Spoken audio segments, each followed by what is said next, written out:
Ang pulong sa Dios buhi og nagalihok ang gamhanan. Labi pang mahait sa espada nga duhay sulab ug modulot ngadto sa gitagbuan sa kalag ug espiritu, sa mga lutahan ug sa mga kauyukan, ug mutugkad sa mga hunahuna ug katuyuan sa kasing-kasing. All Scripture is God-breathed and is profitable for doctrine, for reproof, for correction, for instruction in righteousness, that the man of God might be mature, thoroughly furnished unto all good works. Preach the word. Be ready in season and out of season. Reprove, rebuke, exhort with great patience and instruction. For the time will come when they will not endure sound doctrine, but wanting to have their ears tickled, they will accumulate for themselves teachers in accordance to their own desires, and will turn away their ears from the truth, and will turn aside to myths. Note this, that we live in a day where biblical truth is considered hate speech, even among those who profess Christ. It is loving to tell the truth, no matter how much it may hurt the hearers. Always give yourselves fully to the work of the Lord, because you know that your labor in the Lord is not in vain. As we labor in the Lord faithfully and we wait patiently on the Lord, who makes things grow. The harvest truly is plenteous, but the laborers are few. Pray ye therefore the Lord of the harvest, that he will send forth laborers into his harvest. And let us not be weary in well-doing, for in due season we shall reap if we faint not. For I am not ashamed of the gospel of Christ, for it is the power of God unto salvation to every one that believeth, to the Jew first, and also to the Greek. For therein is the righteousness of God revealed from faith to faith, as it is written, the just shall live by faith. Your word is a lamp unto my feet, and a light unto my path. And may people who are called by my name humble themselves, and pray and seek my face, and turn from their wicked ways, then I will hear from heaven, will forgive their sin, and will heal their land.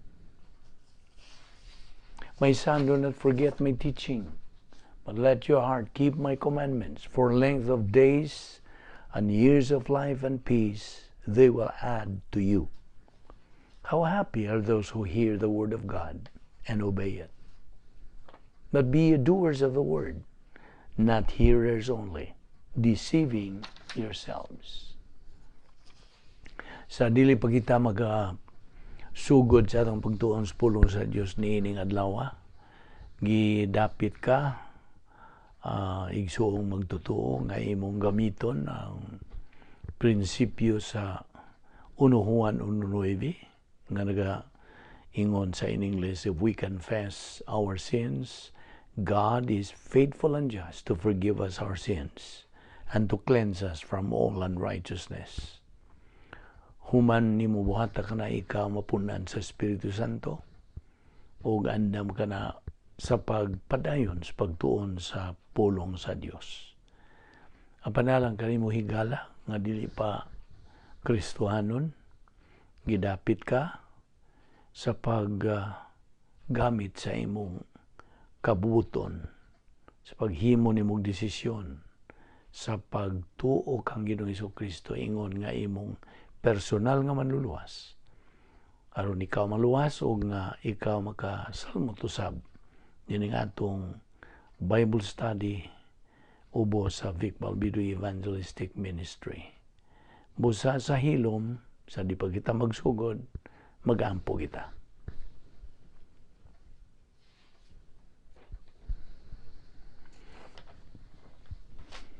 Let us pray. Heavenly Father, we are indeed grateful to you for the privilege of having the freedom to assemble ourselves together once again in this Bible study through the YouTube and to focus our attention upon your word. which is forever a lamp unto our feet and a light unto our path. Nagapasalamat kami kanimo, O Diyos, nga you have preserved your word in writing for it, both in the original languages as well as in translation. You have provided the activated human spirit for faith perception of doctrine. You have provided God the Holy Spirit, who is the ultimate teacher, and the gift of pastor-teacher for communication of doctrine, so that every believer can consume the oxygen of the spiritual life, your word, and growth from infancy to adolescence, and from adolescence on to maturity, and fulfill the purpose for which you have left every believer in this life. And we know, Father, the greater knowledge of doctrine, the greater growth, the greater the blessing, the greater impact, the greater production of divine good, the greater the reward in the eternal state. And there is every benefit and no detriment to growing in grace and knowledge of our Lord and Savior Jesus Christ. And so as we approach the study of your word, we ask that you open our hearts to the truth, that we may fulfill that divine mandate of spiritual growth. For we ask it in Christ's name. Amen. Well, niyan sa kita ng atong pagtuon sa pulong sa Dios nining adlaw, ug nagapasalamat kita sa Dios nga iya pa kitang gipabuhi tungod lamang kini sa iyang kaluoy, gugma, kortesya ug grasya. Dili kita takos dinhi busa atong pahimuslan kining iyang grasya nga iyang hatag gi-provide nato nga mga magtotoo. Karon magapadayon kita sa atong paghisgot, pagtuon sa doktrina sa integrity of God, ang pagkamasaligan, pagkahalangdon, pagkatalahuron sa Dios. Una sa tanan, ang Dios pinagi sa iyang grasya, nagahimo nga sayon alang kanimo sa pagkamati masinugtanon, to be obedient kaniya, o gumikan niya na ikaw makakinabuhi sa espirituhanong pagkinabuhi.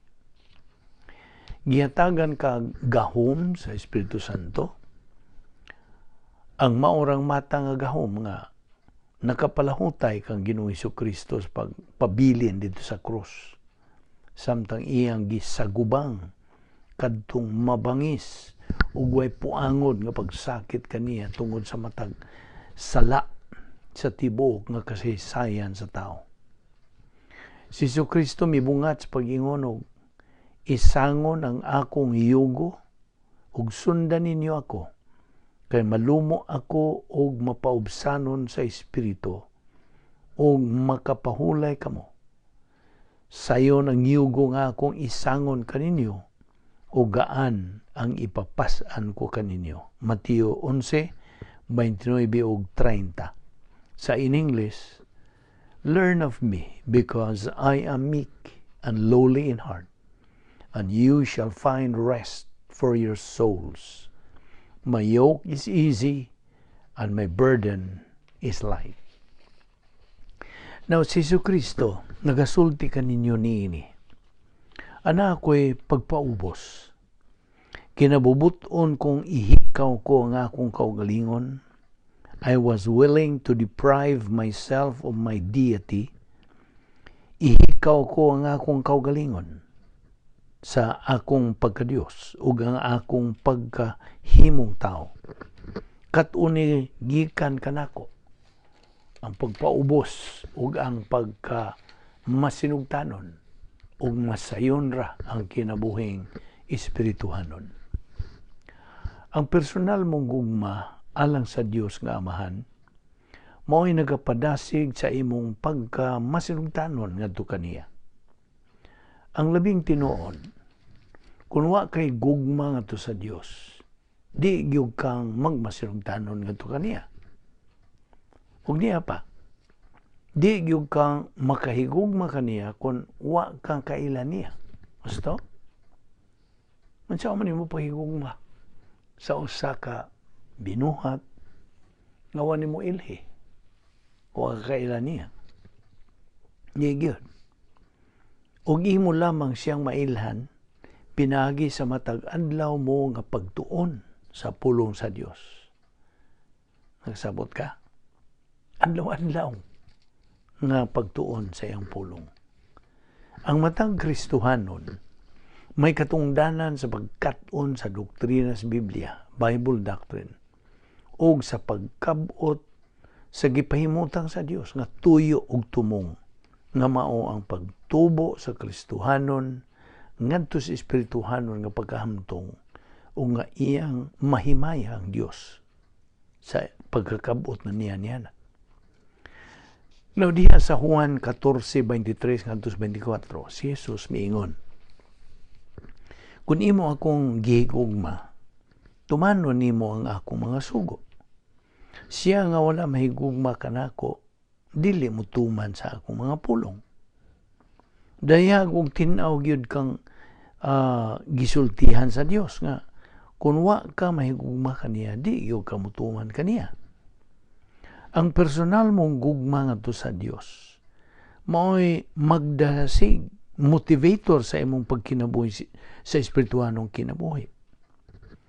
Kung wa kay tinguha sa pag-ila kung kinsa ang Dios, aron unta imo siyang mahigugma ug imong tumanon ug sundon ang iyang plano sa imong kinabuhi, di gyud ka maning kamot sa pagkat-on og doktrina.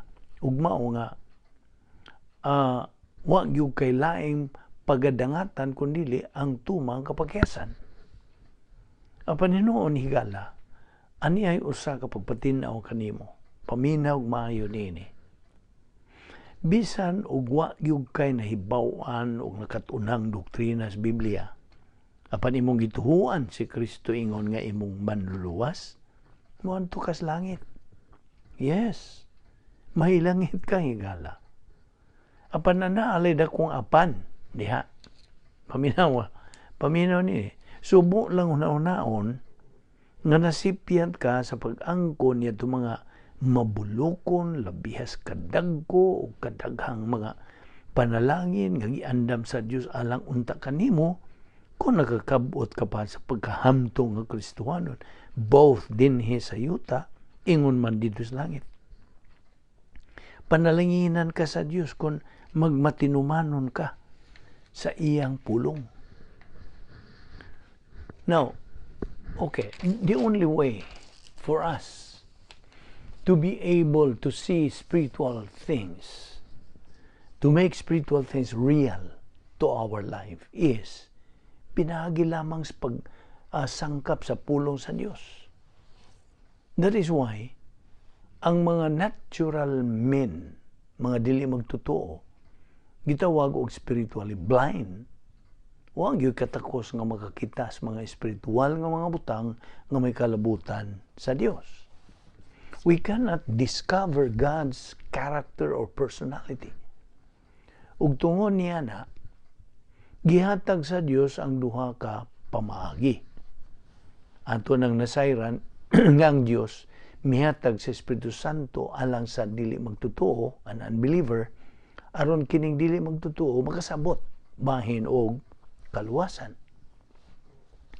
Apan tanawon ta, kay kung unsa man ugaling ang atong nasinati sa kaluwasan, mao usab ang kasinatian nga angay tang angkunon sa diha nga mupadayon na ta ingon nga mga luwas na. Kung ang Espiritu Santo mo'y nagpadayag ngadto sa unbeliever or ibutang ta kanato niyadtong wa pa ta maluwas, mao siya ang mipadayag ngari kanato sa mga kamatuoran. May tungod sa kaluwasan, may tungod og kaluwasan nan kung kita mohimo nagdesisyon sa pagdawat na sa kaluwasan, hinumdumi ang atong kinabuhi ingon nga saved, regenerated people, magkinabuhi kini nato o makinabuhi nato kini pinaagi lamang sa Espiritu Santo gihapon. Mabitaw na nga angay sa matag usa ka Kristohanon nga makaamgo niya ng mao nga prinsipyo. Tungod kay daghan manggong mga Kristohanon nga may kalimot nga ang kinabuhing Kristohanon sama ra sa iyahang naangkon niya itong higayon nga siya nuluwas. Ang Espiritu Santo maoy mo padayag sa mga espirituhanong kamatuoran may tungod sa kaluwasan. And now that you are saved, now that you are a believer, ang Espiritu Santo maoy mo padayag sa mga kamatuoran alang sa imong pagkinabuhing Kristohanon. Nakasabot ka?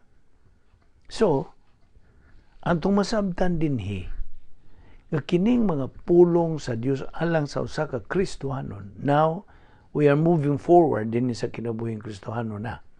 The doctrines of the Word of God resident now in the soul of the believer are the only means by which we can know who and what God is and thus come to respect and love Him.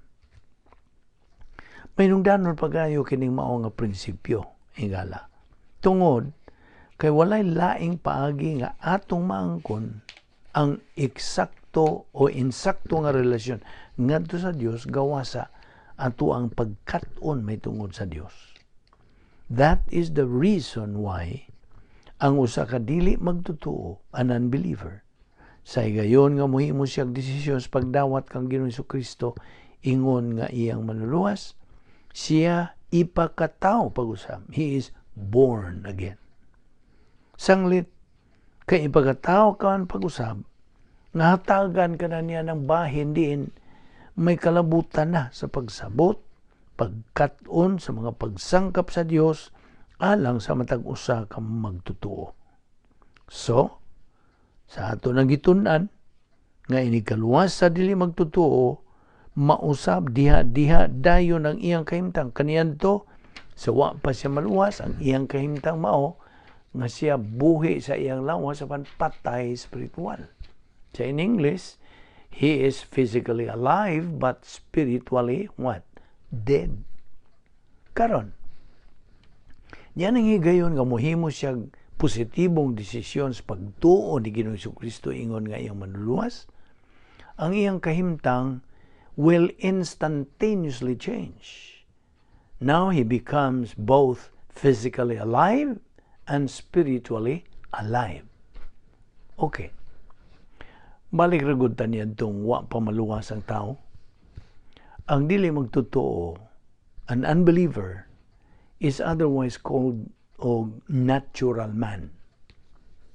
Ug mao kini ang hinungdan nga no, nga ang ordinaryong tao o ang natural nga tao dili gyud makatuhog o makasabot sa mga butang nga iya sa Dios sanglit wa man diha kaniya ang katakos.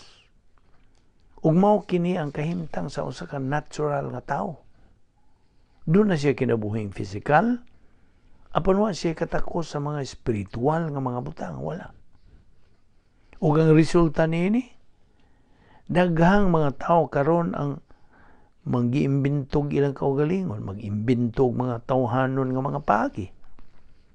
And yet, dili naman unta ta angay nga magsigig pangutana o magsigig panghiyawat tungod kay tinaw o klaro namang gilatid sa insakto gyud ug gipahimutang naman ang tanan sa Dios suma sa naisulat diyan sa balang kasulatan. In fact, ato namang natun-an pod nga alang sa Dios iya paganing gipatigbabaw ang iyang pulong kaysa iyang ngalan. That can be found in Psalms. So, sa diha nga ang usa ka tawo makadungog sa maayong balita sa kaluwasan, ang mupatinaw, mupaklaro, mupahimong tataw kaniya sa iyang nadungog mao ang Espiritu Santo. Timan ka na. Kay kung why Espiritu Santo, ang ordinaryong tao, the unbeliever, di gyud makasabot bahing kaluwasan, dili gyud. Bisag kung saan nimo silang eksplikar. Maubitaw nga na yung mga tao nga musalikway, will reject, will refuse sa pagpatinaw, pagpaklaro sa Espiritu Santo? So, di gyud nimo lagi sila mapugos. Ayaw gyud pugsa. Kaya that is a violation sa kamatuoran. Di nimo mapugos ang tao. Ang katungdanan nato mga magtotoo ngadto sa mga unbelievers, maura, paminaw, maura ang pagpadayag, pagbutyag bahis kaluwasan ngadto kanila, maura na. Ayaw na pamugos. Kay kung masuway kag pamugos nila, gausik-usik kalag imong panahon. Besides nga, nahigawas kas tinuod nga pamaagi. You're out of line. Nagamit naman ka sa imong emosyon na nagbuhat ni mo anak, di ba? So ayaw pugsa. Di man gani magkapugos ang Diyos, ikaw na ba hinoon? Nagasabot ka? Okay. Sa laing bahin, daghang mga tao, binakarong panahon na nga, mangutanag, kinsa man ang Diyos. Kung pananglitan, na itaw nga mangutana ni mo, kinsa man ang Diyos. Who is God? Labi na nga naibawan kag Kristuhanon ka, unya pangutanon kag, kinsa man ang Diyos. Unsa man nimo siya pagtubag? Ang ug mutubag bukag bitaw, no? Kinsa bitaw gud na siya? Namura. O tingali, mupadayon kas pag-ingog. Aw, naibaw ko nga siya mo hingluwas nako. No, di mo na ang Dios. Buhat man na niya. Plano man na niya para nimo. Nakinsa man yun ang Dios. Na mao bitaw na ron, ingon nga Kristohanon, kinahanglan unta, tanang Kristohanon musugod nagpangutana nga, kinahanglan makailan na ta sa Dios, tiaw mo'y gihatagan gud ta niya kaluwasan. Sa naluwas na ta, iya na pud tang isang kapan. Apan wa pagyud ta kailan niya hangtod karon og kinsa siya. No, listen.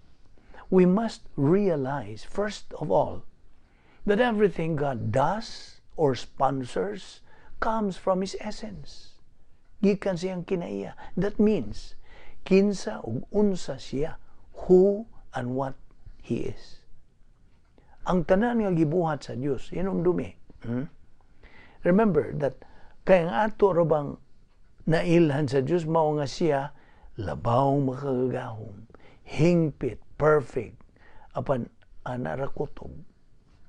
Pero usahay, murag di gani ta mutuo nga tinuod na kayo, kay kun atong tanawon, kung usahay na yung mga kasanitian o mga kaimtangan nga atong agian sa atong kinabuhi, murag magmuambot sa atong una-una ang pangutanag, nga nung gitugutan man ni sa Dios.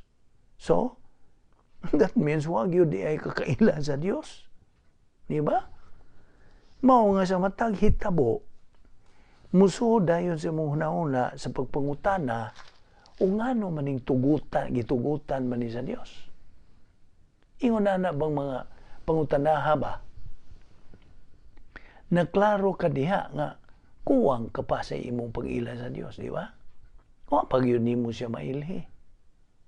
Kaya kung you know what? Actually, kung nakaila ka pa sa Dios o nailhan mo na siya maayo, di na unta ka mong tanag ngano mani, ngano man na. Kaya unsa? Nahibaw ka na sinungdan ngano? You already knew the reason why. You knew. Nahibaw na ka. Ngano hitabo ni o ngano gining naingon ini. Diba? And you know what I mean. So balikon ko, nga di naka mangutanag ngano maning gitugutan maning hitabuan sa Dios. You knew the reason. And you also knew sa dagan sa plano sa Dios para nimo. Kay nahibaw man pud ka sa plano sa Dios. Gusto?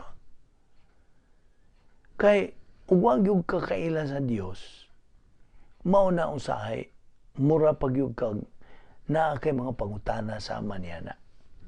So, remember this.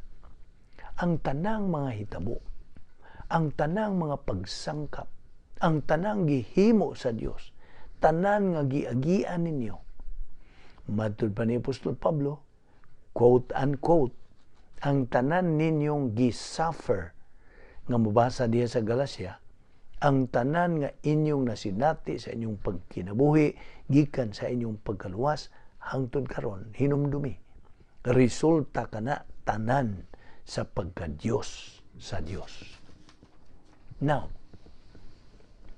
whether the workings of the universe, the principles of divine establishment, or the work of the cross, every jot and tittle of Scripture is based on the attributes or character of God.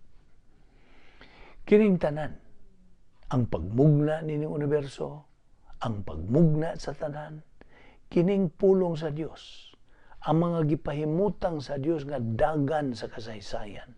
This is all based, pinasikan sa pagka-Diyos sa Dios. Okay? Magsige ta gamit niya ng panultihana ang pagka-Diyos sa Dios. From sustaining the universe to blessing believers, everything God does is based on the attributes of His essence. Again, ang pagka-Diyos sa Diyos. Okay? Therefore, before you can appreciate what God gives you or what God is patiently waiting to give you, matod ka na sa Isaiah 30:18, you must first come to appreciate God Himself. Siya mismo. Sa igayon nga, arang ng pagkatinuod sa Diyos ay mong kinabuhi, wa na ka ng mga pangutana, nga man to Diyos, nga man na Diyos, wa na. Every time nga nahitabo, all that you're gonna see is ang nagadagan nga pagpahiluna sa Diyos sa iyang plano alang sa imong kinabuhi. Therefore, the Lord longs to be gracious to you, and therefore He waits on high to have compassion on you. For the Lord is a God of justice. How blessed are all those who long for Him. Mao nang Isaiah 30:18. O sibot pa sabot niya na. What does that mean? Parihagod sa atong gibasa ng mga verses, di ba? Gagiandam ng daan sa Dios ang tanan nga imong kinahanglanon nining kinabuhia. Sugod pa niya tong from the moment you made a decision to accept salvation by faith alone in Christ alone. Until nga ma-rapture ka o mamatay ka, giandam na sa Diyos ang tanan. Everything nga para sa imong pag-angkon for you to exploit all the things that God has prepared for you. And because of that, gahuwatra ang Diyos unsay mga desisyon nga imong himuon. Mabitaw nga atong masumpay ngano nga kitang tanan nga mga magtutuo moatubang man sa judgment seat of Christ. Kay paminaw, kini ang atong ipadayon sa sunod. Dinito mo padayon sa sunod. Busa ayaw si piyata ang pagsunod nini sa sunod natong paghisgot nini. Daghan pa kitag pagahisgutan. So, ginapit ka gihapon sa pagpakiguban ini nga atong Bible study ubos sa Vic Balbido Evangelistic Ministry atong pahimusdan kining grasyahan. Magampo ta. With your heads bowed and your eyes closed, we dedicate the closing moments of our worship service nining adlaw to anybody who is here without Christ, without hope, and yes, without eternal life. We want you to know that Jesus Christ had you personally in mind when He went to the cross. And every sin that you have ever committed, past, present, or future, has been imputed to Him and judged. So that right where you sit right now, you can have eternal life by simply believing in the Lord Jesus Christ. Jesus Christ took your place on the cross. He was judged for your sins. He carried all our sins in His own body on the cross. Our sins had been judged. The door of salvation, the door of eternal life is now open. And how do you walk through it? Anyone who believes in Jesus Christ shall never perish, but have eternal life. John 3:16. Right where you sit right now, you have the opportunity, you have the freedom, and you have the privacy to believe in Jesus Christ. Why? Your head is bowed, your eyes are closed. That means you have privacy in your soul. Your soul is where you think. Your soul is where you make your decisions. Volition or free will belongs to the soul. And right now, in the privacy of your soul, forming the sentences in thought only, inaudibly, you can tell God the Father that you are believing in Jesus Christ. And that is the moment of eternal life for you. Your option, your opportunity. Magampota. We are grateful, Heavenly Father, for the privilege and the opportunity of fellowshipping in the Word today. Challenge us by these things, for we ask it in the name of our Lord and Savior, Jesus Christ. Amen.